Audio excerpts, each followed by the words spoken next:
Hey guys, how are you all? Hope you're doing well. Well, my name is Anand Mishra, and from today I'm going to start a brand new wine series on my channel.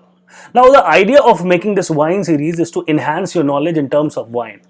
Now, before we dive inside the video, let me tell you why do we need to have a great knowledge of wine. See, if we have chosen hotels or restaurant as our future career, or if you are planning to be in this industry, especially in the food and beverage service department, then we must have a great knowledge of wine. Most of the food and beverage managers or food and beverage directors today, they possess a great knowledge of beverage, especially in terms of wine.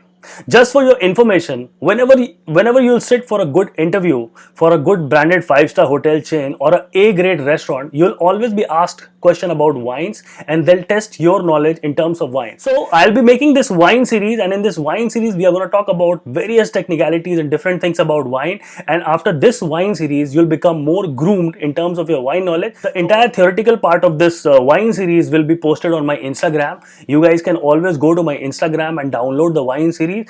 Every time I upload the video on wine series, the theory will go respectively on my Instagram. So my Instagram ID is CV Bio Resumes. If you guys have still not followed me, where I'm posting different kind of stories and stuffs there, then you can follow me on my Instagram. So let's begin the wine series, episode number 1. Okay, so let's start the wine series. Cheers, and let's start. Now, first of all, let me tell you that what are we going to learn in this wine series. Now, by the end of this wine series, you will learn major styles of wine, factors that determine the main styles of wine, understand the characteristics of the main grape varieties, how to open a still and a sparkling wine bottle, how to serve wine by the bottle and wine by the glass. We will also learn how to do wine tasting, the right temperature at which the wine is served, and also the different equipments and procedures to do a correct and professional wine serving.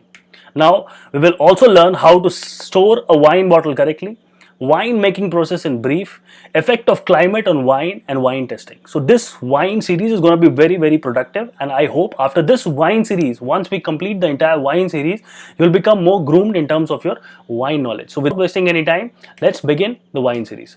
Now, in today's video, we are going to learn about a very important thing, which is how to read a wine bottle. Now, there are 7 essential things which we should always look while we are purchasing a wine or while we are explaining the wine to a guest. So the number 1 thing which we always find on the bottle of wine, that is the country and the region. Now, most wine labels will showcase the producer's country or origin either at the top or the bottom of the label. Now, see, there are various regions from which the wine is bought. Now, there is French sub-region, there is Italian sub-region, which we are definitely going to talk later in this video. So now, if you see in this picture, then it says Bordeaux. Now, Bordeaux, just for your information, if you know, Bordeaux is a French sub-region. So this wine has come from the Bordeaux district, Bordeaux region. Now, second thing which we have to look for on a wine bottle, that is the name or the producer of the wine.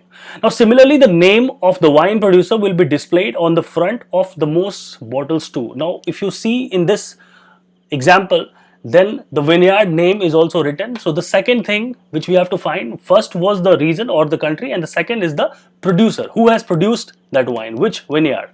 Now, the third is the variety of grape. Now, some of the customers, some of the people, they are very peculiar about the kind of grapes which are being used in that wine. So using the example from the previous point, we can see that the bottle clearly displays the variety of grape, which in this case is a Merlot.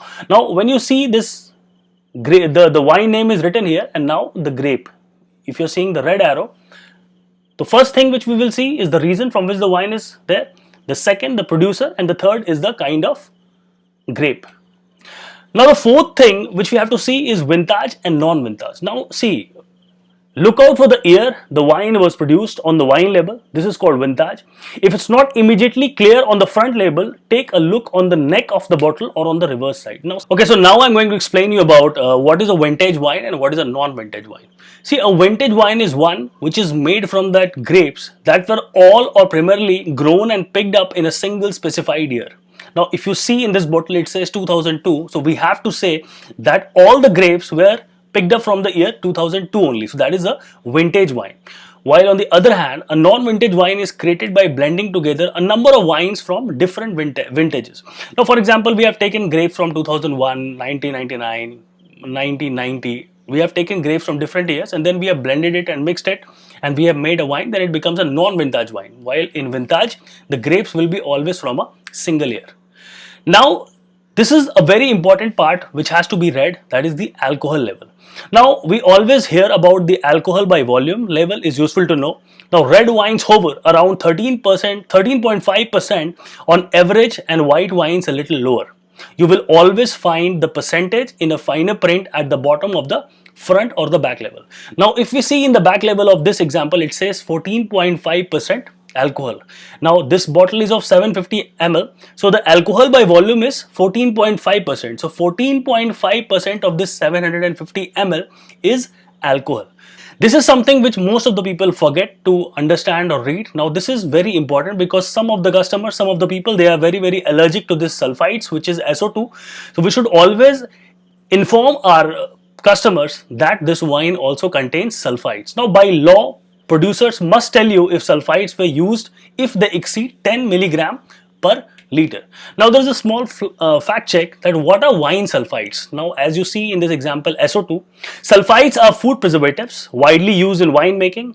Thanks to their ability to maintain the flavor and freshness of the wine, while they are found in many food and beverages, they are particularly associated with a long list of side effects related to wine consumption, including the dreaded wine-induced headache. Now, this has got a certain side effect, so we should always inform the person, whoever is buying this wine bottle or any wine which contains this sulfite. Just if they will be allergic, then they won't take this wine. But next thing which we have to explain to the people, whoever we are serving the wine, that this wine is sweet or dry or see. Now, if you see the chart, then a wine can start from sweet to medium to dry to extra dry.